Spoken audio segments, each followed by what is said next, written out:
speakers that you heard talk this morning. I mean, you talked about togetherness, you talked about partnerships, talked about urgency, you talked about sense of being local. And more importantly, I think, Enrique, you said it best. You said, enough about talk. Let's talk about action, what's being done. And so what we want to do is spend a few minutes really talking about a way in which democratizing outcomes is possible. We think about place-based change, but that will be some of the talk. I think the real thing that you want to hear is the great work that Dr. McNatt and team are doing here in New York City, really moving things forward for people in this state in a really compelling way. So what I'd like to do is get this going. But David, let's start with you by saying, how do we get here when we talk about place-based change? Can you just talk about that a little bit? Well, Gerald, thanks for teeing up the conversation. And I think this builds nicely on the theme of the last discussion around, do harder better. One of the things that I think we've all seen over years of working in this space is that while there's a lot of great energy and action and pilots, are we actually moving the needle on long-term and sustainable health outcomes in communities around the world? And we did some research over the past couple of years to suggest that there might be more effective ways to really address the root causes of health inequities in the US and around the world, and going after the more structural and upstream issues, thinking more deeply about the non-medical drivers of health, as well as continuing the work around improving access and quality and affordability. And this concept of place-based change isn't new. It's been, I think, in the practice world for quite some time, but we hadn't felt that there was a clear playbook, a clear set of guidelines, and really action-oriented principles and recommendations that were designed to help us all come together and designed to help us really start to see sustainable and lasting impact at a scale required given the magnitude of the challenges that we've all been hearing about over the past few hours. And so that led us at UNGA last year to launch a set of frameworks and tools and resources designed to help all of our organizations close health gaps through coming together in more systematic and more purposeful and more data-driven ways, but also in ways that really committed towards a bias towards action. And I think it's an easy space to admire the problem. It's a hard space to have the long-term commitment to really seeing results through for communities around the world, and that's what we're really here to talk about today. Yeah, and in the spirit of frameworks, because we're all experts, we all have different customers, we all have different resources, there are 4 principles that this place-based change framework really sets to operate on in the spirit of democratizing outcomes. One is around empowering and enabling communities. And if you think about that for a moment, oftentimes folks descend on communities. There's a lot of great people with great intentions doing things in communities. So this principle of enabling and empowering communities is incredibly important as part of the framework of democratizing outcomes. The second one is really around a rigorous analytical approach. Oftentimes there's a lot of activity going on, but is it really moving the needle? And so a rigorous analytical approach is incredibly important. The third is who's on the team. If you think about bringing like-minded people, shared purpose together, really important, because we are now all rowing towards the same thing. We all have unique superpowers, but together we can get somewhere faster, further than we ever could before. So really making sure that the team, the alignment of partners is really important.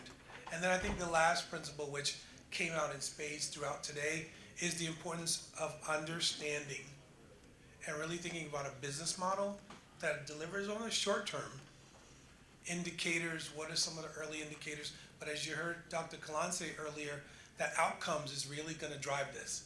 And so how do you bring together and create a rigorous analytical model, but a business model that looks at the short term, and then more importantly, long term, what do we need to do to say that this is working? And when you think about the first principle of empowering communities, I would say to you, oftentimes there's a lot of really good things going on in communities, really good intent and money being spent. but oftentimes the communities are not at the center of it. And so if you think about that principle of community owned and enabled, it's how do you put them in a position to lead and to create. No one knows that community better than they do. So what are the issues? What are the things that would really move it? And more importantly, who's already in the space? Oftentimes, companies make the mistake of spending a lot and doing a lot based on their data, but they haven't checked in with the local players. So thinking about that is really helpful. And the benefit of that is long-term, communities are a part of it from the beginning. And there's a voice to who's telling the story that looks familiar in that community. And the outcomes are really aligned with what the people want to see. So that's principle one. David, there's a couple other principles I'd love for you to unpack a little bit. One of my favorite pieces of work was done maybe about 10 or 15 years ago in DC. And one of the local physicians decided to try and map the assets that were flowing into the community to say, is there actually enough resources to close the health access, the health outcome challenges in that community? And what she found was there was actually an abundance. If you added up the government funding, the philanthropic funding, the faith-based funding, the corporate funding, there was money flowing into the system, but it wasn't coordinated. It wasn't pulled together. It wasn't designed to be pointed at what was actually driving the biggest elements of mortality and morbidity, which led us to this thinking around the importance for data and the importance to really have the data to look at what are the biggest health challenges in the community and what's actually driving it.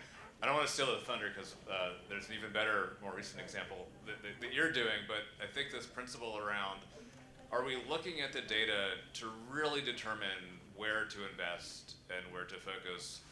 Or are we kind of following what might be a hot topic at the moment?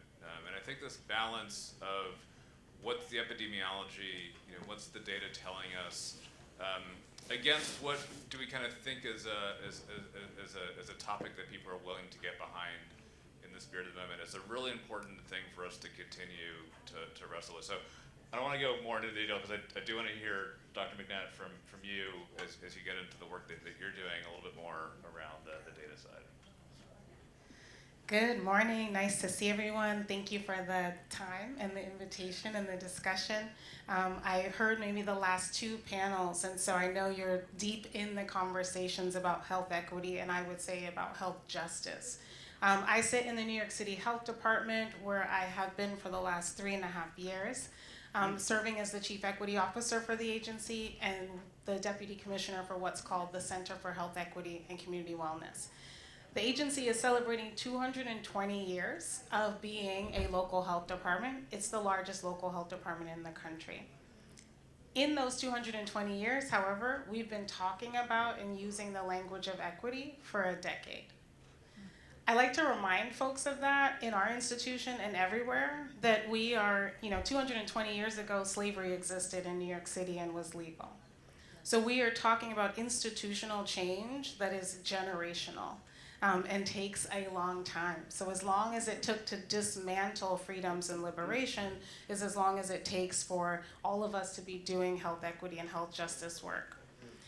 In 2021, we were called as a health department to declare racism as a public health crisis. I share this because I think our mission and these kinds of declarations are what set us on the path to be able to do some of the work that you're hearing from my colleagues. And that declaration, I'm gonna share one statement from it because I always find it surprising that government is starting to get comfortable with seeing itself and seeing the country. Whereas settler colonialism, indigenous genocide, and enslavement of Africans are part of the history of our nation. And as you can think about a declaration like this, there are lots of whereas statements, and this is one of them, naming things that happened in the US history in ways that we might have done in small corners, but not collectively and directly.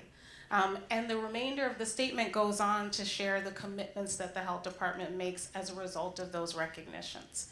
You all may have passed vigils and protests and things to get into this building that are protesting these same issues in the US and abroad right now. And so we utilize this lens of health equity not just to look back, but to look at the present harm that's done that then results in poor health outcomes. So I wanted to share that framing because it's part of what drives me, and I think part of what is driving the city of New York in many ways. But to turn back to this model that my colleagues are describing, the issue around data is so key. And so the health department has also launched what's called Healthy NYC, and it's this data effort for us to understand the leading causes of mortality and morbidity, and then to address those head on in partnership with community members and organizations.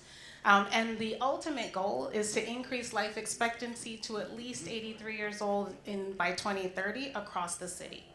That should be like, not bad, not hard to do.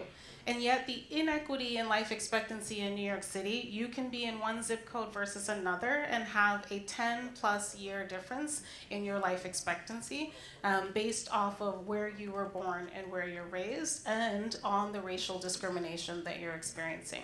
And so we are tackling the 7 drivers of mortality within the city, but recognizing these inequities are profound. The data then helps us figure out where to focus in order to be place-based. It helps us figure out which communities are most impacted in order to center them and hear their voices more loudly. It helps us understand what harm we may have done as city government or as a health department in that neighborhood in the past. I'm gonna repeat that because I think our institutions don't do that. We act as though we did no harm 5 years ago, 10 years ago, 50 years ago, 100 years ago, and we just walk into Crown Heights, Brooklyn, or we walk into, the South Bronx, or as you all are coming from all over the globe, you're walking into one of the most disinvested neighborhoods in the nation that you are working in, and surprised that they may not want to deal with you based off of your historical harm. And so there's this truth-telling that has to happen that is very uncomfortable for government. Like I said, I've been in here for 3.5 years. We struggle with saying, oops, or we didn't mean for the outcome to be that, or so sorry we've invested for 10 years and things are going well, but we're taking all that money back because something else looks shinier and more exciting and has a buzzword attached to it. And so I'm excited to be in this conversation with you all around health equity and health justice because it doesn't just mean we want to produce equity. It means we have to look inward to all of our institutions, clean up the house, because it's messy wherever you're working. It's messy where I'm working. And be able to hold ourselves accountable and utilize the data in the way that drives us towards change. I thought I would also move us from kind of the theoretical to a conversation on like an example of what this looks like. And in 2022, we launched what's called the Citywide Doula Initiative, or CDI. Because in New York City, Black women are 4 times more likely to die as a result of their pregnancy for a whole host of reasons steeped in structural racism.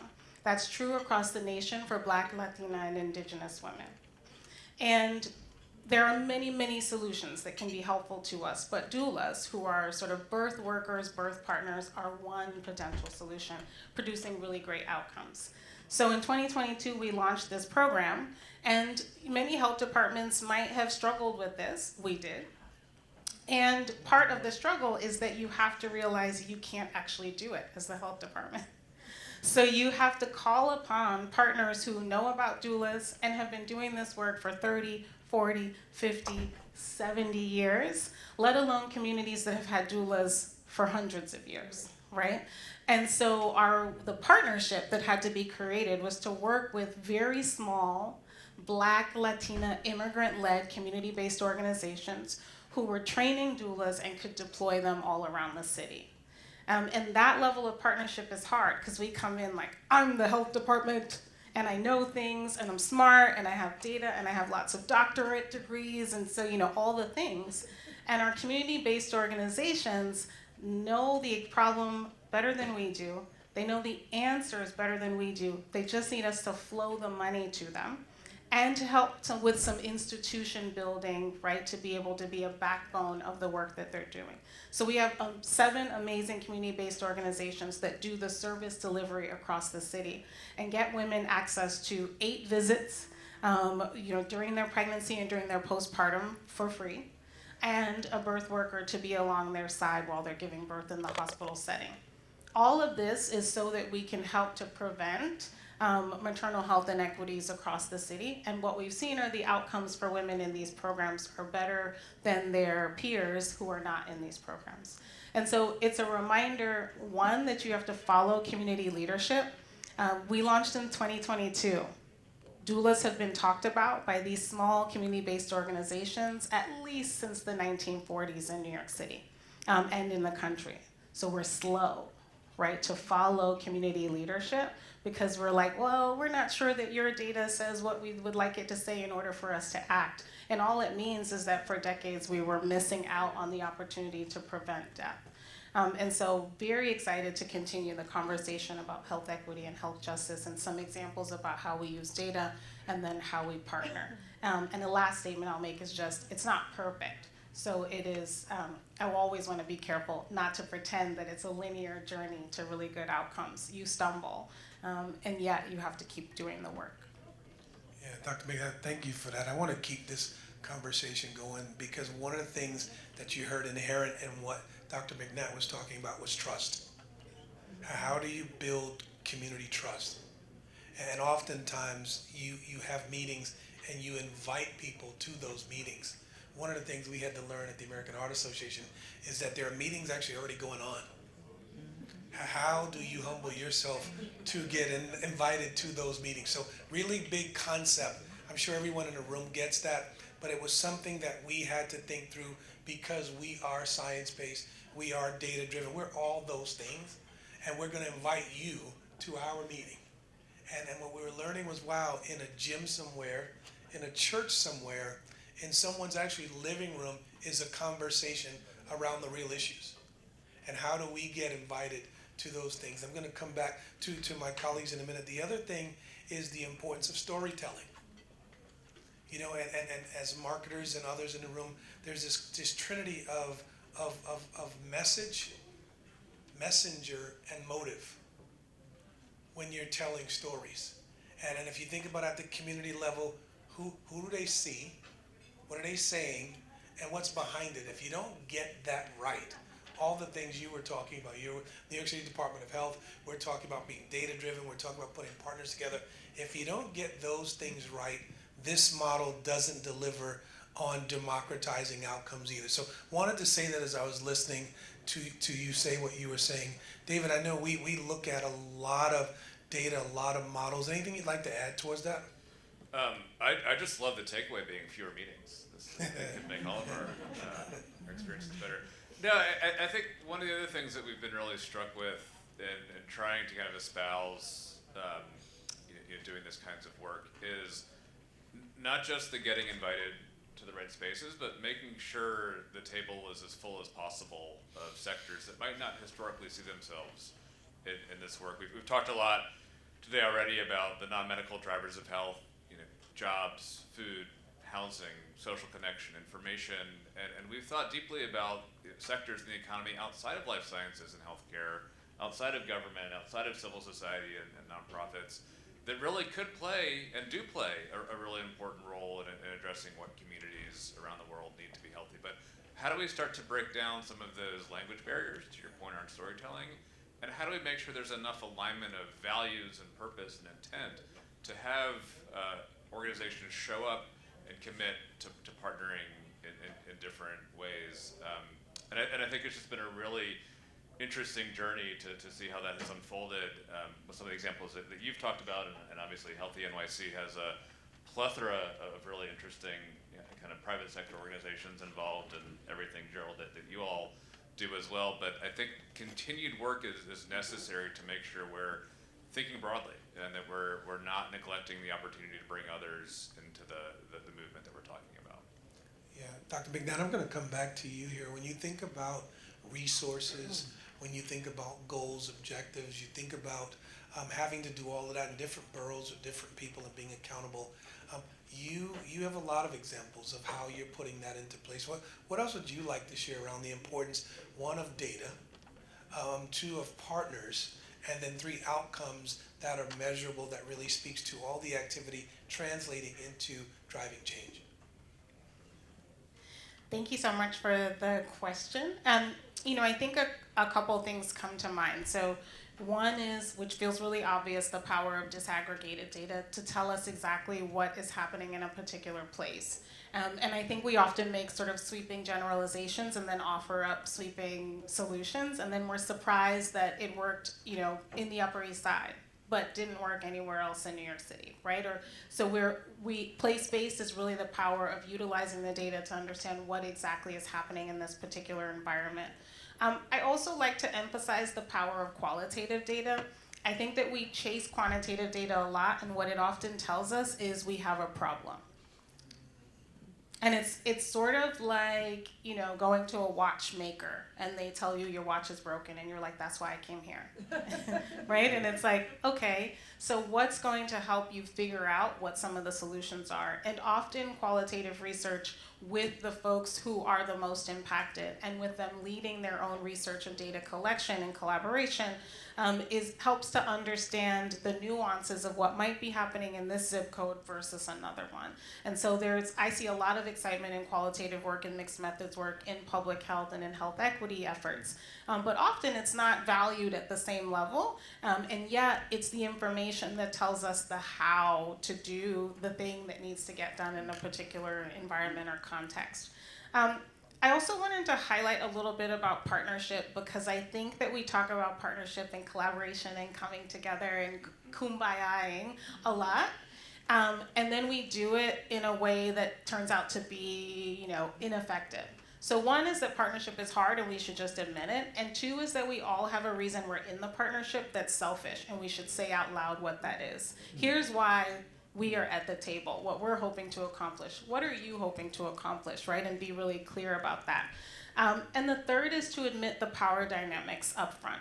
So we are often saying, like, community, come work with us, and we're here, and it's gonna be a level playing field, and we promise. And they know that's not true. And two, we are often, especially whether you're a government, academia, for-profit, nonprofit, you're coming with a top-down approach. And so you're gonna have to make a shifting within your own institution. You can't democratize something outside if the ship that you're the ship that you're leading is dominant and forceful and patriarchal and patronizing and all of those things when you step into communities. So I often think partnership work is not yet me and you or my institution and yours. It's the inner work for how does my institution not be this like dominant partner that doesn't listen well. And so doing that work inside your institution is probably the most beneficial for when you come out to partner. Because partnership that's unfair with community organizations is very, very harmful. Because then when someone else who might even be better at it than you, they come next year to try and partner, and all they can remember is that they met, 3 partners before that have collected data but never reported back what they found. Or implemented a program and then canceled the program after 2 years without waiting to see what the outcomes might have been, because maybe it was taking a little bit longer to be effective. And so I would say that the data piece is extremely important. We should be creative about it. As scientists, we're not the best communicators. So there are people who do this better that we should be partnering with for the storytelling. And then I would say in the partnership piece, like, look inside your own house and figure out if you're actually a nice partner, right? If you are helpful when it comes to execution with community organizations, and if you're trustworthy. We're having a little bit of this discussion in the health department because there's all this like, we need to tell the community to trust us, so we need to create trust. And that's not how it happens, right? Like, you earn trust. Are you trustworthy? And the field of public health, which I've been in my whole life, and the field of global health, which I've been in my whole life, we're not that trustworthy. Like, read a history book about our profession. We have done some crazy ass, right? And so we have to be able to say to ourselves, maybe we weren't that trustworthy as a profession, and we're gonna build back so that we can engage with you in ways that allow for this greater life expectancy and this healthier future that we're all hoping for. So those are some reflections on partnership and data that come to mind. It is just striking to have the conversation about trustworthiness and public health while we're staring at the remnants of the smallpox hospital on the island not too far away. I was curious if you could go a little bit deeper on the kind of time horizons that you all have been thinking about. One of the things that the team behind the framework that Gerald and I have been trying to describe without slides was thinking about is how do you orient towards the time horizon necessary to see lasting change? And I know that with the work that you all have done, taking kind of longevity outcomes in a very kind of distal manner, knowing that that will take time to see results, how do you think about building the support necessary for the patients to get there? How do you think about the infrastructure required to prove that it's working? And what have you all learned about kind of getting comfortable with not really seeing impact beyond a kind of quarterly cycle that a lot of us are feeling the pressure to adhere to? Amazing question. So, I think the Healthy NYC goals that we sort of started with in conversation, I shared that the ultimate goal is an increased life expectancy on average for the city. And some of the drivers in the city are around chronic disease, around maternal mortality, around gun violence, a number of domains. There are 7. And so how we figure out how to tackle those is looking at the current baseline and making models and estimates about where we might be able to get by a certain year. So we picked 2030, and then we were like, that's almost tomorrow, but okay. And so by 2030, right, and what does that look like? So there's a little bit of like our brilliant data folks doing the modeling and helping us think about, can we get there?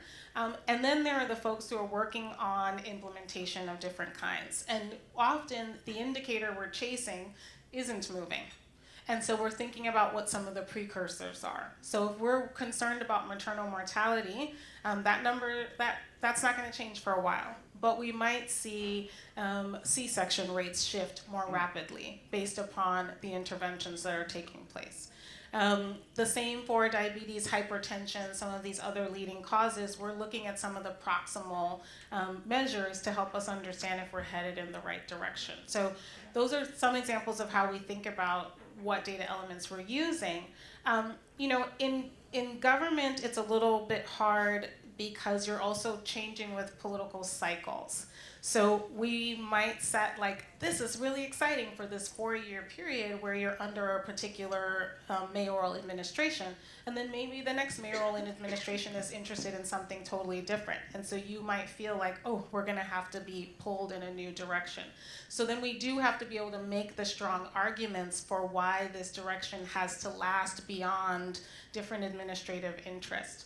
And then we also use the power of local legislation to help us. So you legislate Healthy NYC, or you legislate certain parts of equity frameworks and equity work, so that as the administrations change, lots of things can be different, but not those things that perhaps City Council has decided are mandates. And so it's a power to be able to say, well, lots of things are going to change in the climate that we don't control, but what authorities do we have? And so one is the power of our communication about what's important, but the second is the power of local legislation to say, a new mayor might come in and be like, this is a bad idea, I don't want to do this, and we're like, so sorry, local law 177.8.b. says we have to do this, and so now that effort can't be undone. And so there is this power that I think is important for us to be thinking about. How do you make something permanent so that you can keep the work going in the same direction for 8 years, 10 years, 15 years, 20 years, instead of every 4 years, some new administration having new ideas and then you have to pivot. And so it is about leveraging the strength that you have and first figuring out what those strengths are. I will say before entering city government, I didn't know we were going to be able to legislate certain things, but you discover where your power is coming from wherever you are in whatever institution you are, and you flex those muscles. Because we are, I think I heard from the panelists earlier, we are in a climate of attack globally and locally. And so we have to understand where our power comes from and then flex those muscles over and over again all the time. Yeah, we don't get to say we accomplished something without the importance of data, and you were talking about that a little bit. And so that means that we have to recognize different groups. The very same thing we're hearing, that language has to change. So one of the things we think about in this work is that how we're describing this work is important. I think one of the speakers earlier said you can call it a tomato, you can call it luggage, you can call it whatever you want, but here's the work that we're doing, and here's the outcomes that we're driving. As part of this model, and as part of what we're learning, and as part of trying to democratize this thing, the data thing really is important, but it's expensive. And I stopped there for a moment to say, where is the best data? When you think about local, you really do need to ask a lot of questions, and I'm going to come back to both of you in a moment. But when you think about the fact that data disaggregation means, and I'll use census as an example because they're probably a really good model that you can think about, but making sure that everyone's represented in the spirit of equity is incredibly important. So the data thing, and when you don't have accurate representation, you don't have statistically large enough data sets to capture everyone in a community or everyone in a city. So what I want to really spend a few minutes on is when you think about the importance of data disaggregation, but also accuracy as building the case for what we want to do, but more importantly, how are we meeting the challenge and driving impact? What would either of you say around the importance of it, one, and ways to think about it? Thanks so much. I think that, actually just yesterday, we were sharing one of these graphs from Healthy NYC, looking at life expectancy by racial category in New York. And so there were 4 lines, right? There was a line for Black New Yorkers, white New Yorkers, Latino New Yorkers, and Asian Pacific Islander New Yorkers. And the highest life expectancies were for white and Asian Pacific Islander New Yorkers. Now, if you look at that, you might be like, oh, great, these 2 communities are doing fabulous and need no assistance whatsoever. Let's get to focusing on Black and Latino New Yorkers, which we're doing a lot of that in the health department and understanding that in the 5 boroughs. But that's a slide that we used for a quick presentation. We have to disaggregate, for example, the Asian Pacific Islander category. And then all of a sudden, there are people within that category whose life expectancy looks like Black New Yorkers, right? And so we have to understand, well, now, where do these folks live?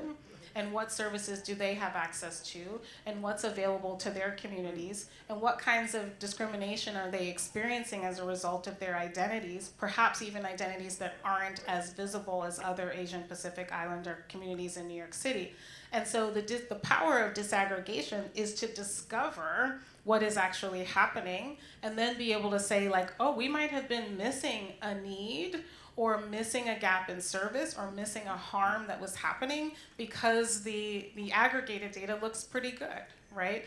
And so all over the country, actually, but particularly the East and West Coast, there's been a lot of encouragement for disaggregation, particularly for the Asian and Pacific Islander sort of racial category, because the diversity within that group is extraordinary.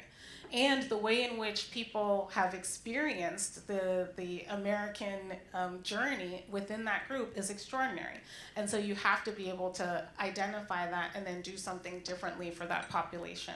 So I think the power of disaggregation, it feels very simple, whether you're disaggregating by race, by gender identity, by zip code, by immigration status. All of those things help us understand who really needs support and what's really happening to them in their experience as New Yorkers. And this is one of the most diverse cities in the world. It also, in 2025, is one of the most segregated cities in the world. Segregated by where you live, segregated by where you go to school. It is one of the most segregated cities in the world in 2025 without any laws requiring segregation, right? And so it is a reminder how hard it is to undo the kinds of harm that have been created in the United States and probably in many other contexts. And so I think the power of disaggregation is finding out the truth and then saying it and then doing something about what you've seen. Thank you for that. I think the only other points I would try and layer on, and some of this has come up throughout the week at a number of other events similar to this, is who's the data for, and who are the decision makers that we need to convince to essentially dedicate more resources to addressing the topics that we're talking about. It's not always the health minister or the public health department. It's often the finance minister, or the treasury department, or the people who really control the purse strings at that level. We spent a lot of time at an event yesterday talking about the value of investing more in women's health, and there's very clear upside to societies and to economies around that. We did a piece of work last year looking at if America had better health outcomes for all, getting to life expectancy levels that we know are actually possible, we'd see about a $2.7 trillion GDP increase over the next 15 years. And so how do we start to make not just the moral case, not just the historical case, not just the clinical and the health equity case, but really the business case and the economic case that healthier communities are wealthier communities, are more economically resilient communities, and that we can get to a world where there is more abundance in the space. Yeah, David, thank you. I think we have a couple of minutes left. Dr. McNatt, I'll give you the last word before we see if there's a question from the audience. Anything that you wanted to say about this important work that you haven't, that you'd like to leave with this audience? Thanks so much.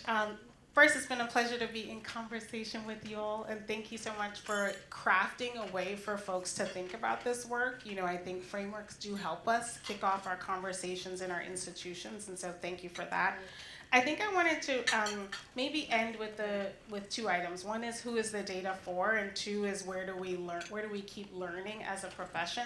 And the who is the data for is a really interesting one because we used to at the health department produce these green and white little documents that community members would have their hands on all the time, and they were called community health profiles. And they told you a bunch of interesting data elements about your community, but in this really easy, digestible format. To this day, people are like, where's the profile? And they used to walk into all their local meetings with the profile, ready to argue and to advocate for themselves. And there was this one indicator called the bodega to supermarket ratio.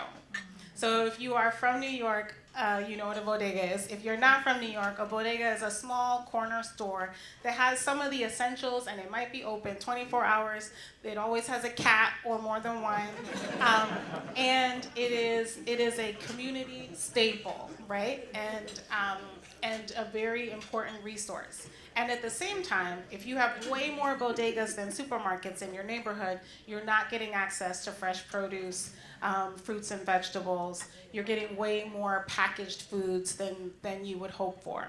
And so that's an example of an indicator that was really easy for community members to understand and for them to be doing their own advocacy around food justice in their neighborhoods.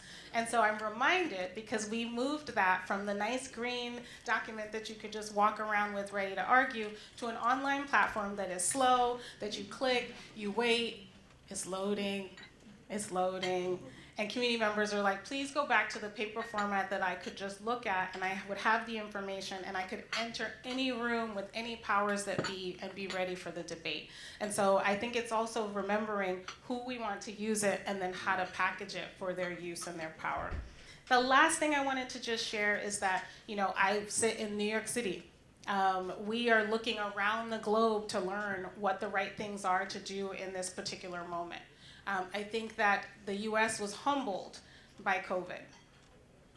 Maybe not enough, but humbled a little bit by COVID to discover that we don't always know what we're doing and we are not the best at any of it. And so that ego that comes with being doing global public health from New York or from DC or from Seattle leads us to the wrong solutions and that we should be humbled. And I have spent most of my career outside of the US. And one of the things we're championing are community health workers in New York.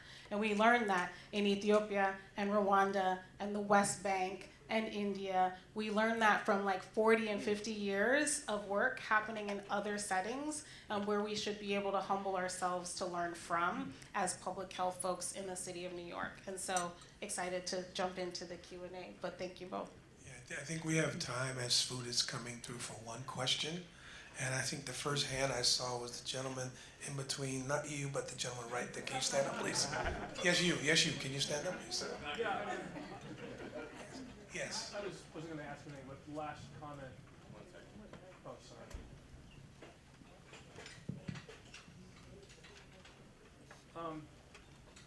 The concept of healthier communities are wealthier communities, and wealthier communities are healthier. I think wealthier communities are healthier, but by that same token, does giving more money to underprivileged communities make them healthier? That's what we're trying to do. And going to Dr. McNatt's point, within this current political environment, with equity being like a kind of a word that has caused, like it gives a response to the word equity. Have we thought through it's all about economics. I mean, if you take the race out of it, by talking about race, it brings out a perspective that sometimes isn't, it's not helpful, but we have to work within the pressure we're getting from our current government.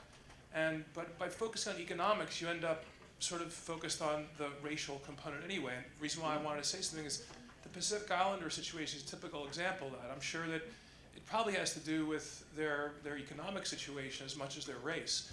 And black and brown communities on average, in New York City especially, are more economically challenged. And so if you thought through the way you talk about this and look more at the economic stress that these communities, I'm a practicing physician, I work at Lenox Hill Hospital, we're in the middle of the Upper East Side, probably, if you like cities, is probably one of the best located hospitals in the world. But we take care of a lot of underprivileged people there. Our payer mix is actually not what some of our competition is. And I can tell you that, we see this every day, the difficulty communicating what kind of computer they have at home, where sometimes the children will be their translators if there's an English issue. And very often it's rooted in economics. And I don't have a solution, but as leaders, especially working for the city of New York and seeing this face to face, we can't change the pressure we're getting from our current national government. And there's obviously, in the United States, there's a lot of really massive change in what we even think about some of these things that we see every day. And I don't agree with it, but if we're going to work within it, maybe it makes more sense to start looking at equity differently and talking about it differently so that we don't sort of hit that third rail every time we bring up race. And I think you'll be probably more successful in covering the same problems. On average, you probably will be as effective by focusing on that. And that's what a zip code is. And I just want to ask the group how if they've thought that through and if that even makes any sense. Yeah, I'm gonna take maybe comment privileges because I want to be respectful of time. That is a very complex statement that you made, but what I will bring it back to is storytelling is compelling, and there are multiple stakeholders. And so there is an economic story that can be told, and it should be part of the narrative, but it's not the only narrative. And so life expectancy may be one, this vision of equitable health could be one, this notion of people living longer, healthier lives could be the narrative, and underneath it is economics, and it's other things. For employers, it could be different. So there isn't an answer, but I do think there's an economic component to the story that this framework will help us tease out when we think about who, where, and how to best get it funded, sustain it, and then make sure that there's an end game that you can point back to for the money spent. Here's what we got for it. All right, again, thank you both for joining us, David. I just want to close with a lot of gratitude. This conversation takes a lot of us to participate in, but this work that we've been describing takes a huge team behind it. And so Stephanie, Liz, and Antonio are sitting back at a table a few rows away and have been part of a larger team really working to bring the framework that we've been describing to life. We'll be launching some new resources throughout the balance of this year, including, to your point, shining a light on about 200 examples of this kind of work around the world in an open source format, so that we continue to generate the learning, the evidence, the impact stories as well. So I would encourage folks, if they have additional questions, to find the team here. We're around for the day. We do see the need for more collaboration here, and I think we're eager to be part of that movement moving forward. So thank you.